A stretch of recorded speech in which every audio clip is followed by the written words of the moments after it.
Que ma mère aussi était passée par ce type d'épreuve. Et à ce moment-là, je me suis rendu compte, j'ai découvert ce qui était l'héritage par les épreuves aussi. Et c'est quelque chose qu'on ne contrôle pas. On a tendance à admirer nos mamans. Et quand on les admire, inconsciemment, on suit le même parcours qu'elles.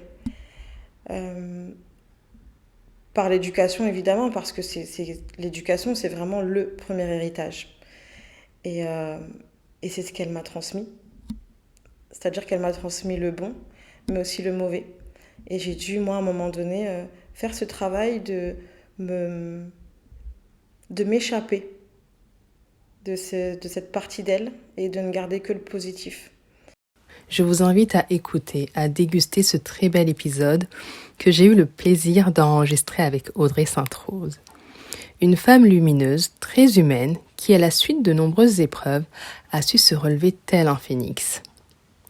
Aujourd'hui, elle est technicienne ongulaire, conseillère municipale, déléguée au Conseil des jeunes et aux ambassadeurs de la réussite dans la ville de Montereau. Elle est aussi présidente de l'association Le Bonheur est une femme. Je vous laisse découvrir son parcours et son histoire sans plus tarder.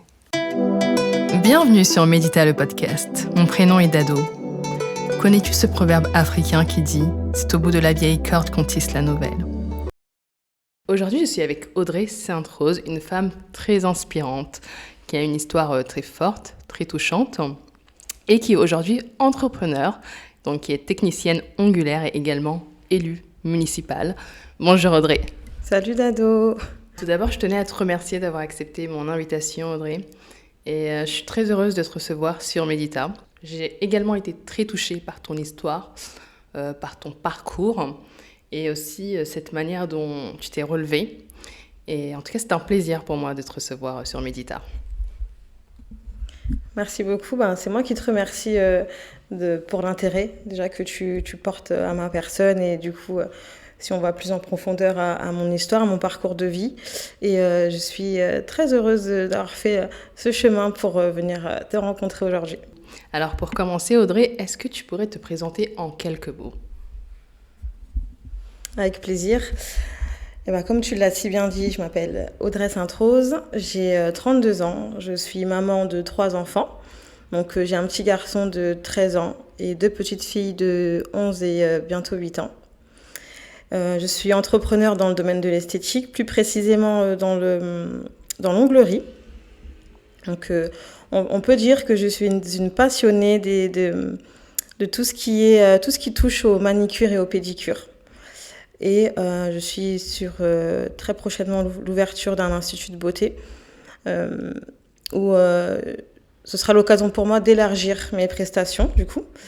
Je suis aussi élue municipale, déléguée. Donc je suis en charge du Conseil des jeunes et des ambassadeurs de la réussite.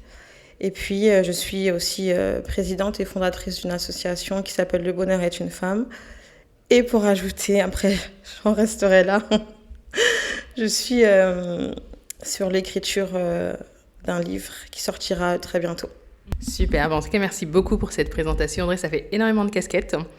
Ma question c'est, est-ce qu'il y a un jour où tu ne fais rien dans la semaine ? Très bonne question. Ça n'arrive jamais. Alors c'est un choix de ma part parce que vraiment tout ce que je fais, toutes mes casquettes sont une partie de moi. Chacune de ces casquettes représente plus précisément une partie de ma personnalité. Et c'est juste passionnant en fait. Enfin, c'est épuisant, c'est sûr. Mais la passion prend le dessus. Audrey, est-ce que tu pourrais nous parler de ton enfance ? Pour parler de mon enfance rapidement, enfin je dis rapidement parce que je veux en garder un petit peu et vous laisser l'occasion de découvrir plus en détail dans mon livre du coup. J'ai eu une enfance très heureuse. J'étais une petite fille très heureuse. Alors, comme j'aime bien dire, mais parce que c'est vraiment comme ça que je le ressens, dans mes souvenirs, je n'ai que de très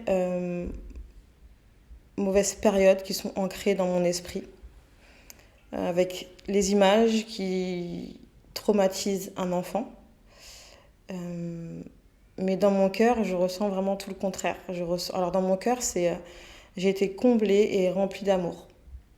Donc j'essaye de faire la part des choses et de ne pas renier les mauvaises parties, parce qu'elles m'aident à me construire aujourd'hui, mais et à chérir tout l'amour qu'on m'a donné et de le transmettre, de le donner en retour à mes enfants.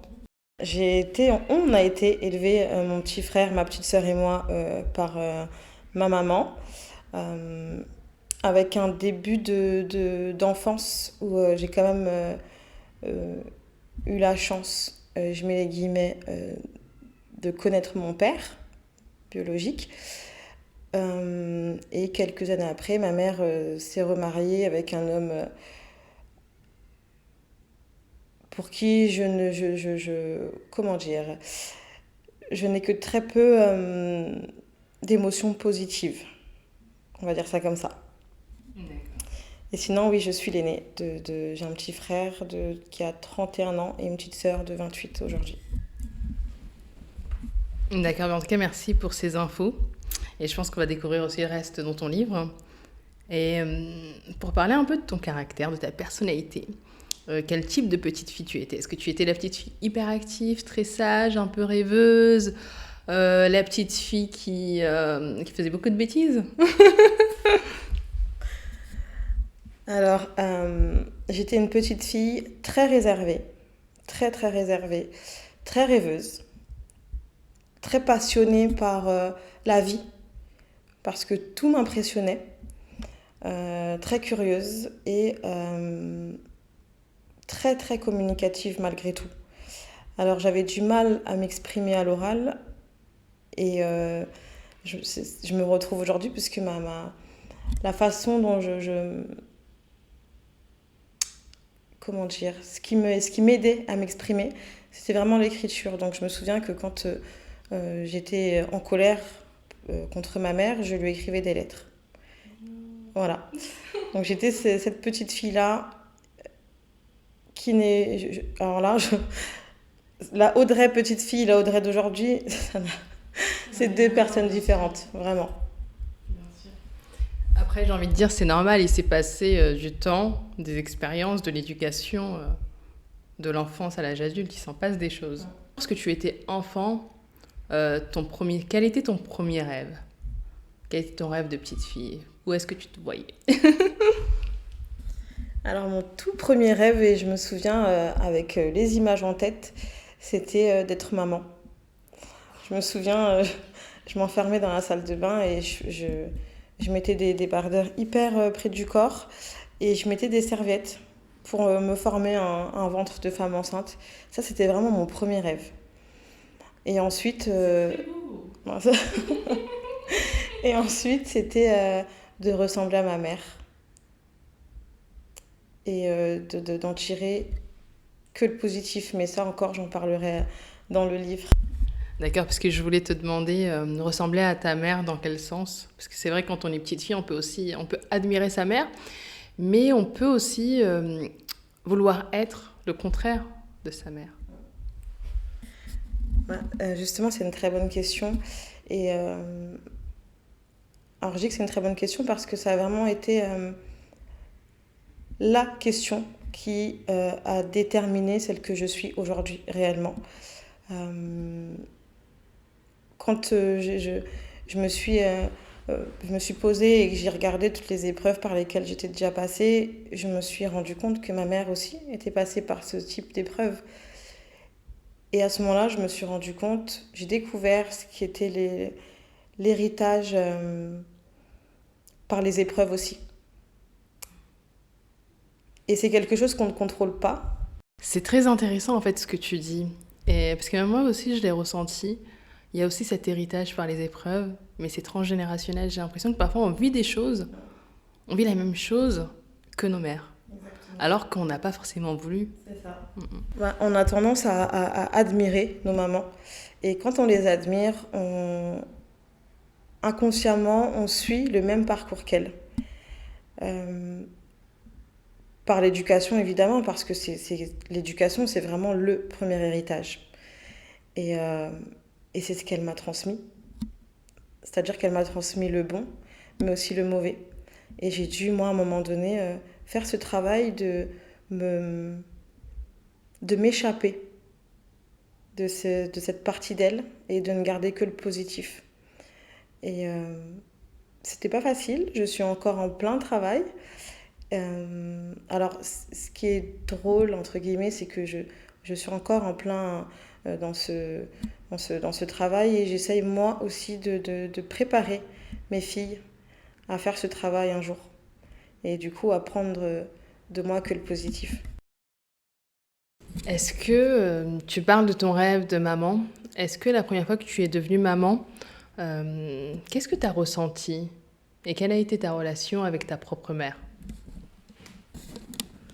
Alors, quand j'ai su que j'étais enceinte, j'étais hyper heureuse, très très heureuse. Et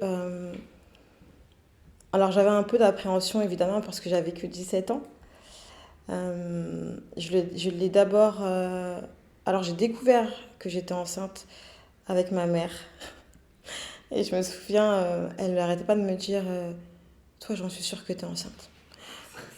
Toi, t'es enceinte, c'est pas possible. Et moi, je lui disais mais non, maman, c'est pas possible. Et alors, il faut savoir que je racontais tout à ma mère, donc il n'y avait pas de tabou. Donc, elle savait que j'avais des rapports, etc. Tu vois. Donc, elle me disait, si t'es enceinte, tu vas pas me la faire et tout. Et je me souviens, un jour, elle m'a pris en guet-apens, comme j'aime bien dire. Elle me dit, viens avec moi faire les courses et tout. Et en fait, elle m'a ramenée à acheter un test de grossesse. Et en rentrant, elle m'a dit, va aux toilettes, tu laisses la porte ouverte. Et vas-y. Et là, moi, honnêtement, je sentais que j'étais enceinte. Je le sentais. Excuse-moi. Je sentais que j'étais enceinte et je savais qu'à l'issue de ce test, ça allait être positif, tu vois. Mais là, j'avais ma mère en face de moi, donc c'était un peu bizarre. Et là, j'ai eu un énorme fou rire qui a duré peut-être 1 heure. J'arrivais pas à m'arrêter de rire. Et donc moi, j'étais très contente, mais beaucoup dans l'euphorie. Et ma mère, elle était scotchée. Elle est restée assise sur le canapé pendant 24 heures sans parler. Donc, en la voyant comme ça, j'ai eu peur, tu vois. Mais une fois que ce mini-choc est passé, elle était la future mamie la plus heureuse. Elle était très, très heureuse. Et donc, du coup, j'ai été soutenue, très choyée, très chouchoutée. Et par le papa de mon bébé aussi, du coup, qui est le père de mes 3 enfants, il m'a beaucoup soutenue. Et mon petit frère et ma petite sœur aussi. En fait, toute la famille était contente. Ça a été plus difficile avec sa famille à lui, pour eux, c'était pas possible qu'on ait un enfant aussi jeune. Et ils ont tout essayé, en passant par les menaces, par la discussion, par tout un tas de choses différentes pour me persuader qu'il fallait que j'avorte. Et j'ai envie de te dire, heureusement que ma mère m'a soutenue et a été dans mon sens. Parce que je pense que j'aurais pas vu la pression que je subissais de la famille du papa de mes enfants. Du coup, je pense que j'aurais avorté. Alors que c'était un enfant voulu. Donc, tu avais une très bonne relation avec ta maman. Dans une interview, tu parles de sa maladie, de ce qui s'est passé. Et comment tu as vécu ce moment-là, toi, en tant que maman et en tant que fille aussi, qui doit prendre soin de sa propre mère? Alors, en tant que fille, je peux te dire que c'est quelque chose avec lequel j'ai grandi. Faut savoir que ma mère, elle a eu, on a connu ses nombreuses pathologies quand elle a accouché de ma petite sœur, donc soit 3 ans après ma naissance. Donc c'est quelque chose qui était normal pour moi, tu vois. À chaque fois qu'elle faisait des malaises, qu'elle était hospitalisée, c'est toujours moi qui prenais,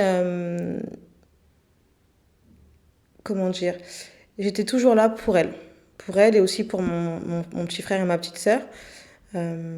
Donc j'ai grandi en n'ayant pas eu le choix, déjà dans un premier temps d'accepter toutes les pathologies de ma mère, de les comprendre, parce qu'il fallait que je comprenne, tu vois, pourquoi elle devait prendre ce médicament-là, pourquoi elle devait faire attention à son alimentation, pourquoi il fallait pas qu'elle fasse ci, etc.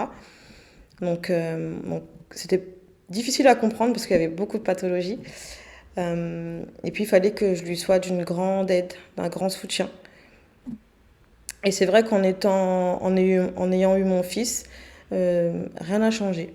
J'ai toujours eu ce rôle d'épaule pour ma mère. Et je me souviens, elle me disait souvent, ma fille, si tu n'étais pas là, je serais morte depuis longtemps. Voilà. Et je pense que cette phrase en dit long sur le rôle que j'avais dans la vie de ma mère. Tu racontes dans l'interview avec Nina Bizeshauer que tu as découvert le mariage de ton compagnon sur Snapchat. Est-ce que tu peux nous raconter? Alors cette histoire fait partie des épreuves les plus difficiles de ma vie. Parce que c'est sans aucun doute la seule épreuve qui m'a déclenché un choc émotionnel et une remise en question plus que nécessaire.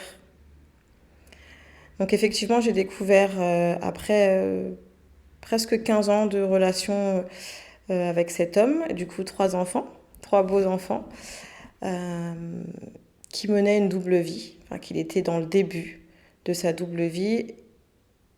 Et c'est vrai que j'ai découvert ça en regardant les stories des filles de ma ville sur Snapchat. Je suis tombée littéralement sur les photos et les vidéos. Euh, Sur une des photos, il y avait clairement lui en tant que marié, sa femme, et ma belle-sœur, qui est sa sœur du coup à lui, qui était comme une petite sœur pour moi. Et je me souviens, ce soir-là, j'étais à la maison avec mes 3 enfants. Ma petite fille je sais pas, elle devait avoir 8 mois, quelque chose comme ça. Alors, je précise quand même que les dates sont très floues dans ma tête parce que c'est les séquelles du choc émotionnel. Euh, pour expliquer un peu plus, essayer d'être un peu plus explicite, par exemple, j'ai beaucoup de mal à retenir la date de naissance de ma dernière fille parce qu'elle est née dans la même période. Et c'est une période où tout s'est enchaîné, c'était hyper compliqué pour moi et j'ai un gros bug avec les dates. Jusqu'à aujourd'hui. Jusqu'à aujourd'hui. Je... Sur les dossiers d'inscription scolaire pour ma fille, souvent je suis obligée de demander à mon fils de m'aider pour l'année de naissance, surtout. C'est surtout les années que j'ai du mal à me souvenir. Mais c'est une précision qui est importante pour moi de faire. Parce que si je me trompe sur une date, ou en tout cas je suis incohérente par rapport aux dates, on peut facilement mettre en doute ma parole. Donc c'est important pour moi d'expliquer pourquoi je peux être incohérente par rapport aux dates. Et donc oui, pour répondre à ta question, j'ai bien découvert, après presque 15 ans de relation et 3 enfants, le mariage de mon compagnon sur Snapchat. Ce qui a déclenché chez moi, encore une fois, un choc émotionnel une dépression qui a duré un peu plus de 4 ans. Et en découvrant ça, tu étais chez toi avec ta fille. Comment ça s'est passé ensuite? Est-ce qu'il est rentré? Il est revenu? Est-ce que tu lui as demandé des explications? Est-ce que tu as demandé de faire ses valises, de partir? Déjà, comment tu t'es sentie, toi? Tu parles du choc émotionnel. Et du coup, ça s'est fini, j'imagine. Alors, effectivement, choc émotionnel qui a provoqué un malaise qui m'a conduit à l'hôpital le soir même. C'est mon fils qui a appelé les pompiers. Il devait avoir 8 ans à l'époque, je pense. Donc c'est lui qui a appelé les pompiers, qui a quand même eu la présence d'esprit de mettre ses 2 petites sœurs à l'abri, parce que j'ai la plus grande des 2 filles qui pensait que j'étais morte par terre. Donc il a été courageux, mon petit-fils, mon petit garçon, et il les a mis dans une des chambres, devant une tablette et un dessin animé, et puis il est revenu vers moi. Il a pris mon téléphone, il a appelé les pompiers, et ensuite il a appelé mon petit frère, qui est arrivé dans les 10 minutes qui suivaient. Et en attendant que mon frère arrive, il a été chercher une voisine à moi qui était devenue une amie. Et ils ont pu, mes enfants, se sentir tout de suite épaulés, soutenus. Ils étaient moins seuls, et puis du coup j'ai été hospitalisée. J'ai eu une grosse hausse de tension. Je crois que j'étais montée jusqu'à 23 de tension. Et puis une fois que j'ai repris mes esprits, c'était la première sensation, la première émotion que j'ai ressentie, c'était vraiment la peur.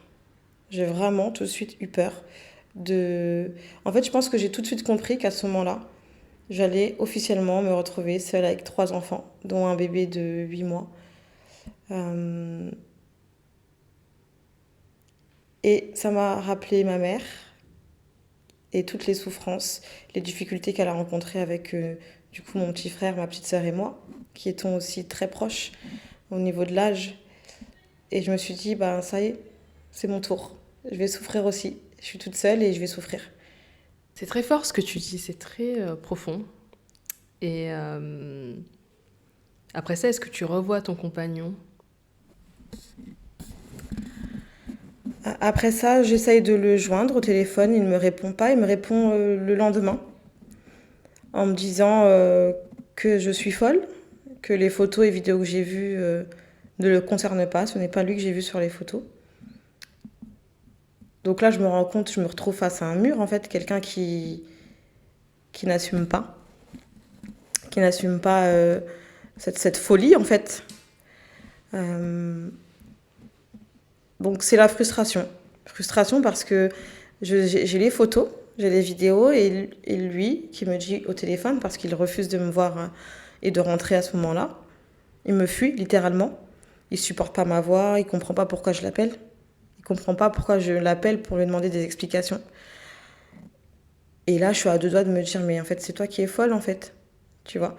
Ça, c'est les conséquences d'être avec quelqu'un qui est manipulateur. Et j'ai été victime de sa personnalité pendant très longtemps, beaucoup trop longtemps. Mais à ce moment-là, je voulais juste qu'il m'explique pourquoi. Pourquoi. En tout cas, pourquoi comme ça. Là, il m'avait détruit, c'était officiel, j'étais détruite, terrifiée, apeurée, faible, fragile. Mais il s'était pas du tout rendu compte, et encore aujourd'hui d'ailleurs, que en me mettant plus bas que terre comme ça, c'était forcément mes enfants, ses enfants qui subissaient aussi. Et à ce moment-là, il en avait juste rien à faire. En gros, tu veux dire qu'il est complètement nié et que tu soulignes un peu son irresponsabilité. Est-ce qu'aujourd'hui, tu as eu ces réponses, tu as eu les réponses à tes questions? Alors pas du tout. Et je pense que ça a été quelque chose qui a été hyper compliqué pour moi, surtout quand j'ai commencé à me reconstruire. Se relever d'une épreuve difficile sans réponse à ces questions, alors je ne vais pas dire que c'est impossible, mais ça rajoute beaucoup de difficultés à l'épreuve en elle-même. Et encore aujourd'hui, je vis avec ces questions qui restent en suspens, tu vois. Et j'ai pas le choix. J'ai pas le choix. Parce qu'il a décidé que c'était comme ça.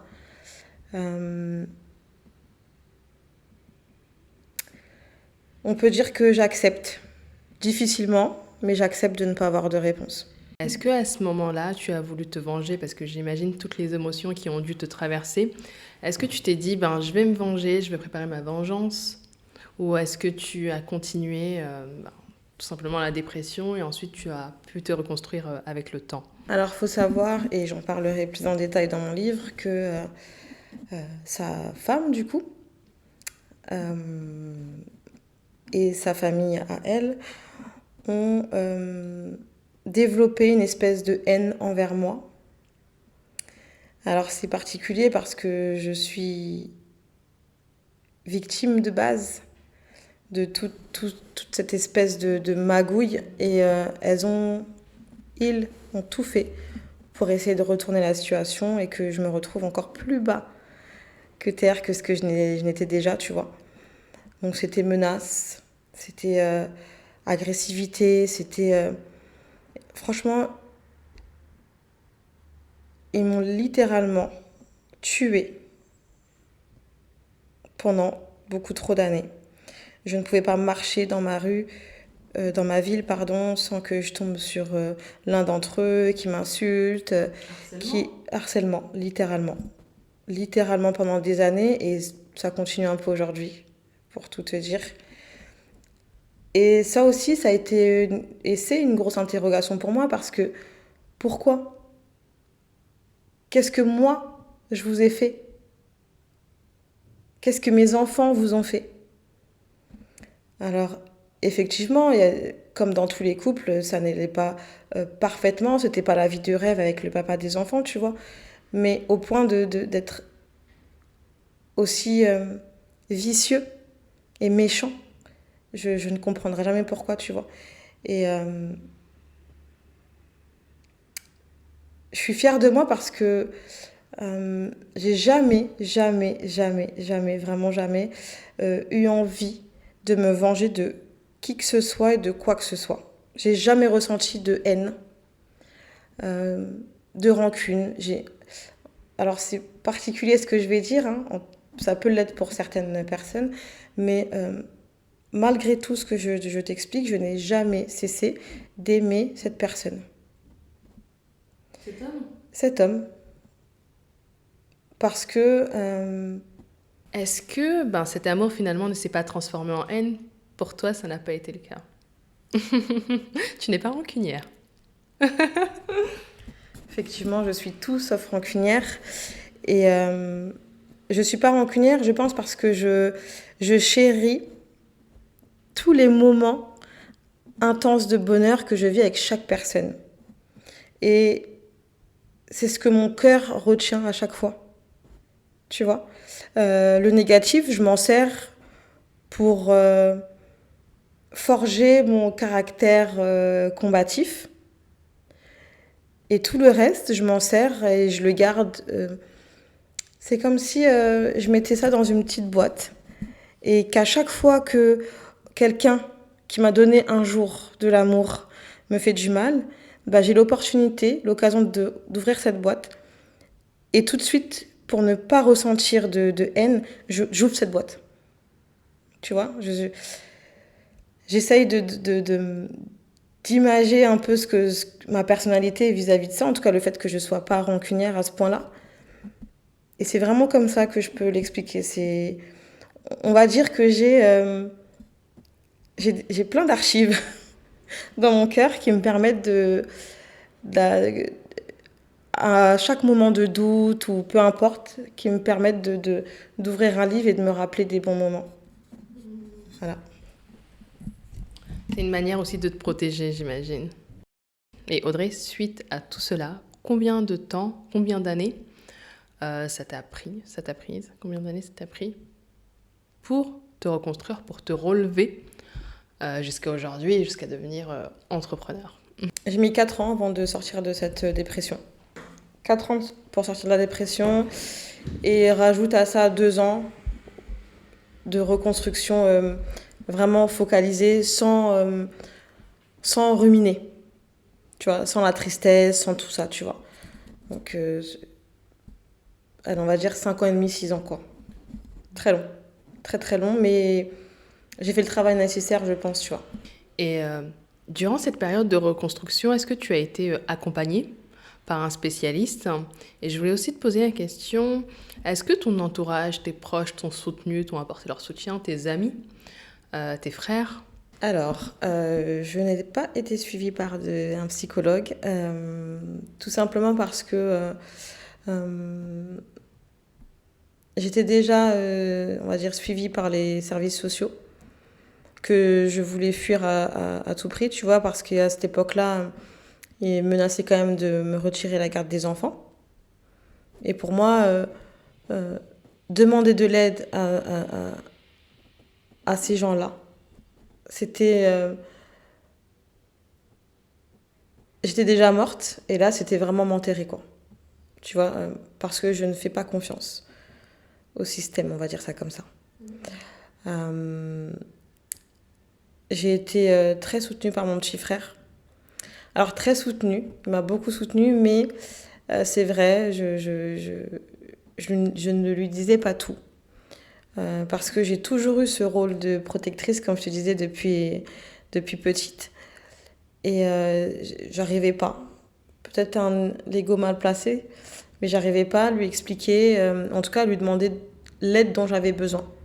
Je restais vraiment en surface et il m'aidait comme il pouvait, mais c'était déjà énorme, quoi.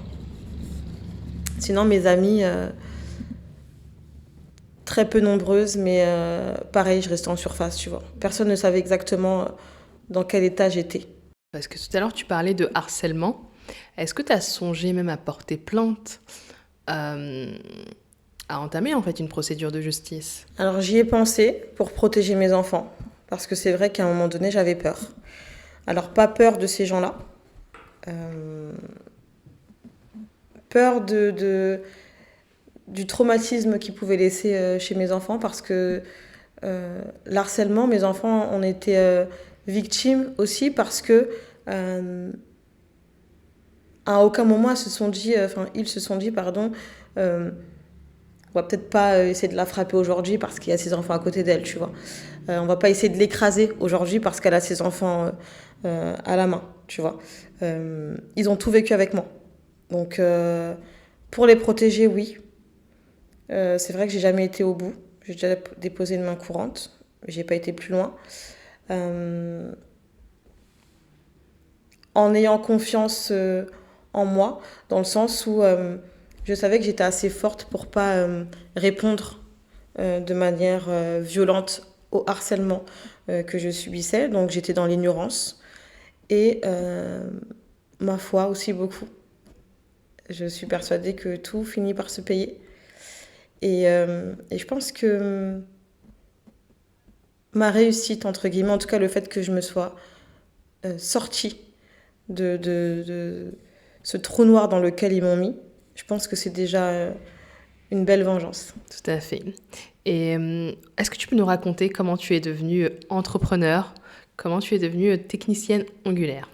Alors ça aussi, c'est une passion que j'ai depuis toute petite parce que je voyais ma mère toujours, malgré les pathologies et les difficultés pardon, dont je parlais tout à l'heure, elle a toujours été très coquette, très souriante, très élégante.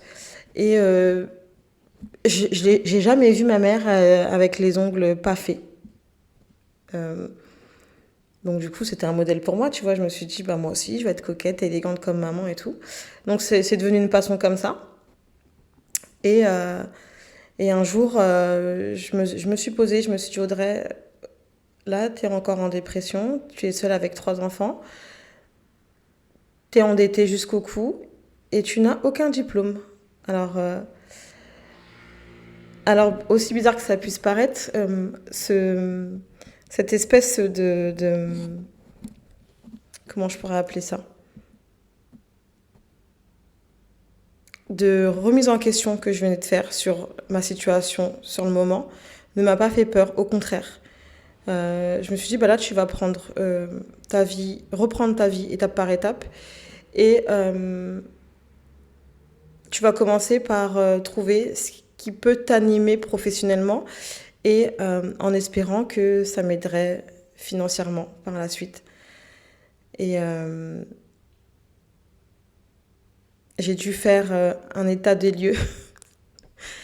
Et je me suis dit, ok, t'as pas de diplôme, personne ne voudra t'embaucher. Bah, c'est pas grave, tu vas créer ton propre emploi toute seule. Ok, mais tu veux créer ton emploi, mais t'es capable de faire quoi? Bah, je suis très douée dans l'onglerie. J'ai un rapport très fluide avec les autres, surtout avec les femmes. J'ai un parcours de vie qui me rend très humaine et passionnée par la vie. Et je pense que c'était assez pour créer mon entreprise. Voilà. Tout à fait. Mais en tout cas, c'est un beau parcours. Et comment tu es devenue élue? J'ai été élue parce qu'une fois que j'ai créé l'entreprise, j'ai dû être un peu plus active sur les réseaux.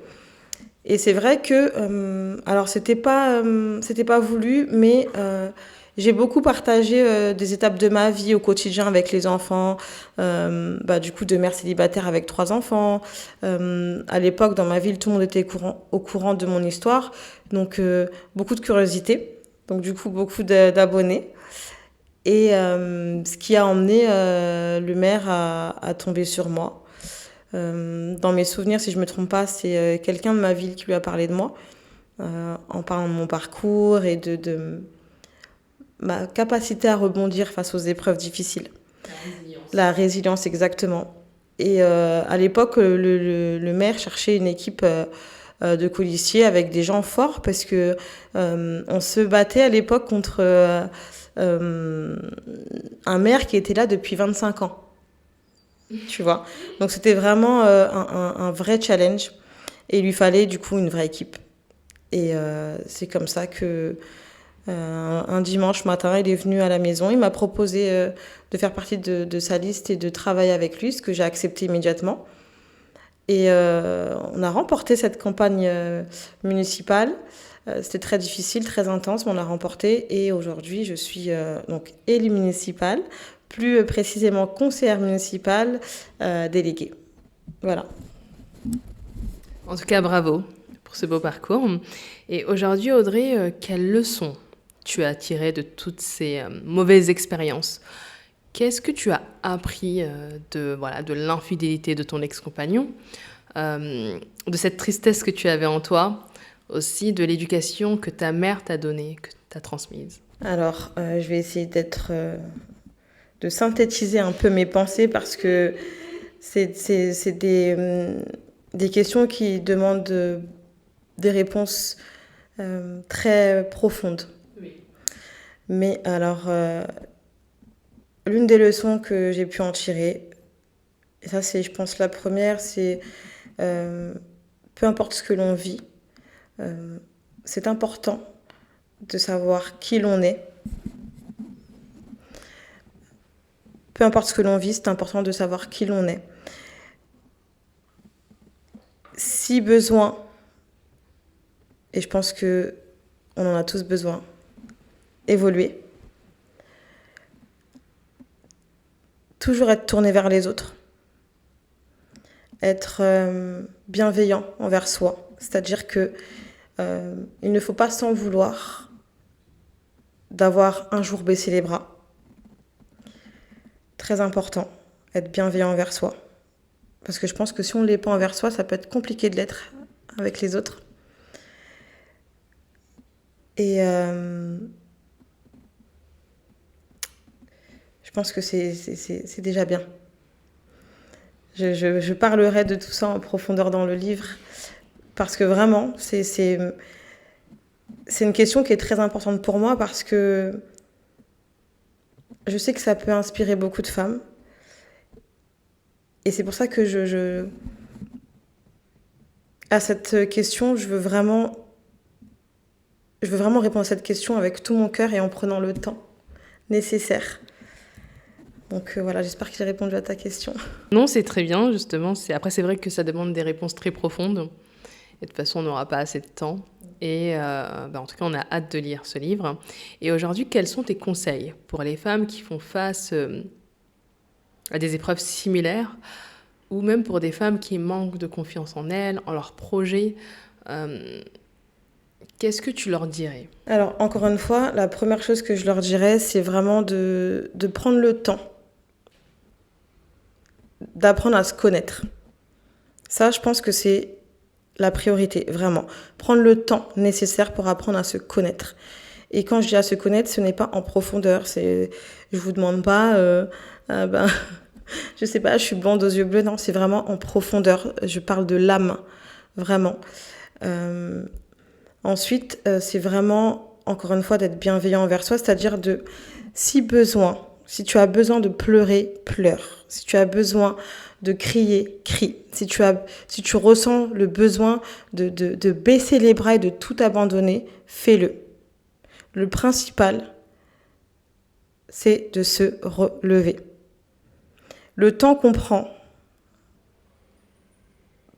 quand on baisse les bras, c'est un temps nécessaire pour justement apprendre à se connaître, essayer peut-être de relativiser sur la vie, sur les épreuves, etc. Mais il faut absolument que cette période-là nous serve à quelque chose. Et c'est pour ça que je dis que c'est important et c'est ce que j'appelle la résilience, c'est de réussir à transformer les épreuves difficiles en quelque chose de positif. Et ça demande énormément de courage. Mais je pense qu'on est toutes capables de faire ce travail. Ok, merci pour cette réponse qui est très pertinente. Et c'est une très belle réponse et merci beaucoup d'avoir accepté mon invitation. Je suis vraiment très heureuse d'avoir pu échanger avec toi. En tout cas, merci à toi, Audrey. C'est moi qui te remercie encore une fois, Dado. Ça me fait plaisir qu'on me donne l'opportunité de m'exprimer. Parce qu'encore une fois, je suis quelqu'un de très communicatif. J'ai besoin de partager, j'ai besoin d'offrir et j'ai besoin de recevoir. Et c'est ce que j'espère réussir à faire à travers ce podcast. Alors merci à toi.